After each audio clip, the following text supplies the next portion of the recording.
看来三公主学业上果然有所进益。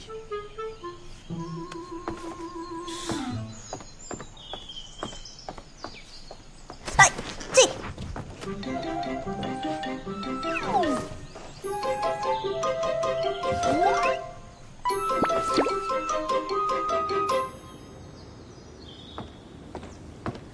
小姐，您回来啦？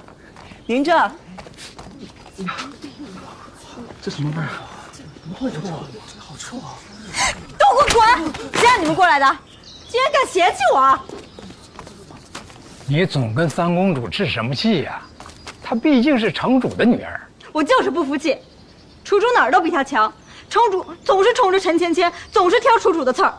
知道你二郡主情谊深厚，你放心，二郡主册立少城主，肯定是板上钉钉的事儿。哦，三公主名声这么差，难当大任。也对，陈芊芊德行有亏，如何继承城主之位？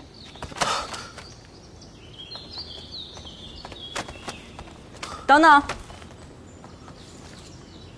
这些是陈芊芊赏你的？啊，是。我教坊司容不下陈芊芊的东西。平日里你与她眉来眼去，她今天让我出手，我就要拿她的人出气。小姐，这也是你的人，打坏了怎么好？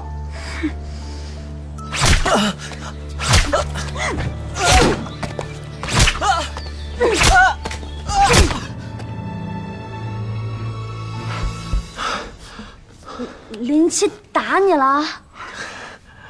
嗨，是小人惹恼了小姐，小姐命令小人把这些赏赐还给三公主。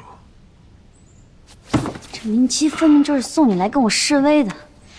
林七太嚣张了，看我不顺眼，把气全部撒在你身上了。这哪是打你，这分明就是打我。三公主，不必介怀，这鞭子打在身上不疼。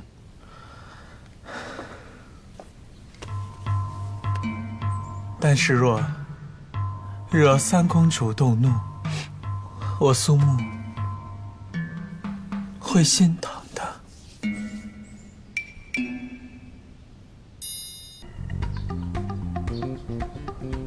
哎，别这样！我知道你待在教坊司实属无奈，你也不愿意每天过陪笑的日子。从现在开始，你在我面前不必百般讨好，你把我当朋友看待就好。总之连我也顶不住我。这怎么可以？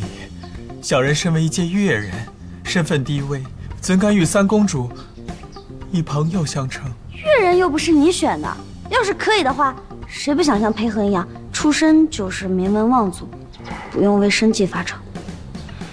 哎，说到底也是我的错。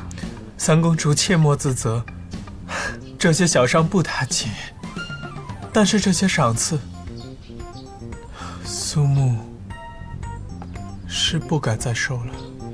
紫薇，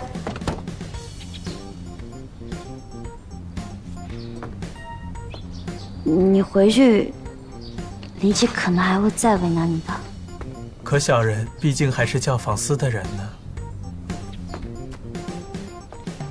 我陈芊芊送出去的礼物哪有退回来的道理？不行，我得找林七理论理论。哎，三公主，少城主主考在即，咱多一事不如少一事，这程左右怪在下。我才不在乎什么少城主捉考。三公主，